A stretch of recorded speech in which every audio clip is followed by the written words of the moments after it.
બનાસકાંઠા જિલ્લામાં ભારે વરસાદ અને પૂરની સ્થિતિ વિકટ બની છે।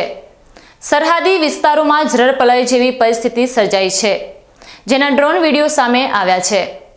ખાસ કરીને વાવ તાલુકાના ભાખરી ગામની સ્થિતિ અત્યંત ગંભીર છે।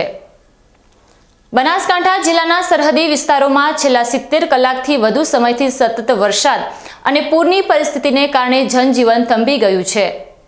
વાવ તાલુકાના ભાખરી ગામમાં પૂરની વિકટ પરિસ્થિતિના ચોંકાવનારા ડ્રોન વિડીયો સામે આવ્યા છે, જેમાં ચારે બાજુ ફક્ત પાણી જ પાણી દેખાઈ રહ્યું છે।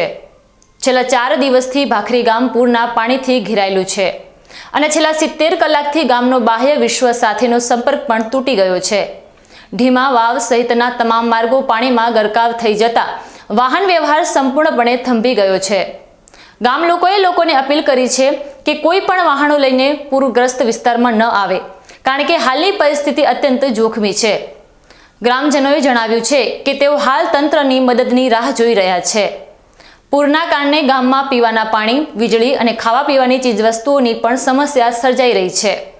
ડ્રોન ફૂટેજમાં દેખાતી તબાહીની પરિસ્થિતિ તંત્ર માટે એક પડકારરૂપ છે અને તાત્કાલિક રાહત અને બચાવ કાર્ય હાથ ધરવામાં આવે તેવી ગ્રામજનો આશા રાખી રહ્યા છે।